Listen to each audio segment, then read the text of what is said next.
In this ancient flicker, we find Eldora, a poor but dishonest flower girl, just finishing her daily delivery of poison oak blossoms to the offices of J.P. Throstlebeard and Son, the beanbag tycoons.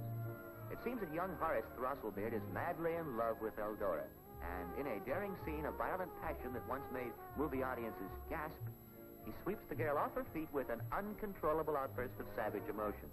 Watch closely, and you will actually see him squeeze her hand.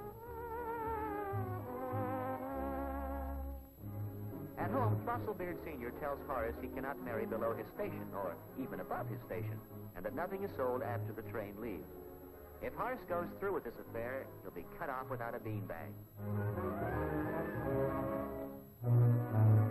The next day, Throstlebeard Sr. has one of his flunkies deliver Eldora to his lavish office for a private chat.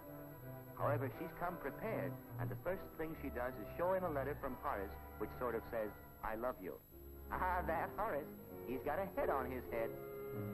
Throstlebeard Sr. would like to get his hands on that letter, but Eldora probably figures it's money in the bank. But he isn't called Silver-Tongued Throstlebeard for nothing, so that's what's happened to the guy from the other picture. Anyhow, he pours it on heavy and persuades Eldora to break with his son, preferably at the neck.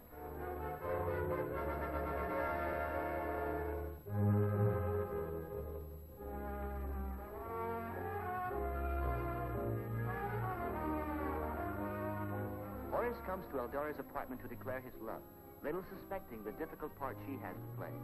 She must break his heart, disillusion him so that he will hate instead of love her, make him believe she is an evil and wicked woman not worthy of his respect. How will she do it? Well, the answer's obvious. Eldora is going to smoke a cigarette. What better way to prove that she's a woman of low moral character? Horace is shocked. His own beloved puffing on a filthy weed. This is tough on Eldora, too, because she's used to a pipe.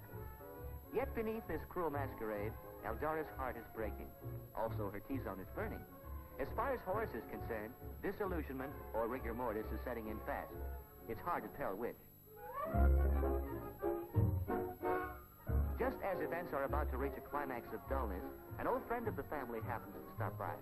Eldora seizes the opportunity to put on a great act, proving to Horace that with men who know tobacco best, it's Eldora 2-to-1. Horace seems to be growing more desperate by the moment. He even tries to kiss her. How desperate can you get? Finally, Horace has taken the hint. His heart is forever broken.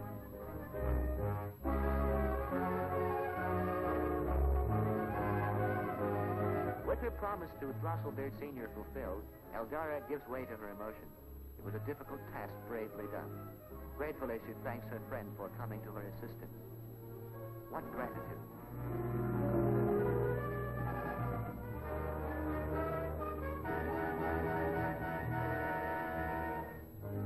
Next day, Throstlebeard Sr. gloats over his victory until he sees an article in the evening paper. Crazed with grief, Eldora has thrown herself in front of a horse car.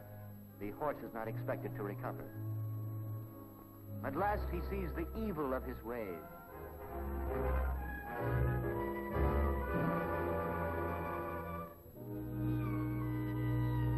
A repenting father brings the sweethearts together and get a load of Horace's pose at the side of the bed. So ends the story of Eldora, the flower girl, who did her best to avoid it, but wound up with Horace anyhow. Fate can be cruel.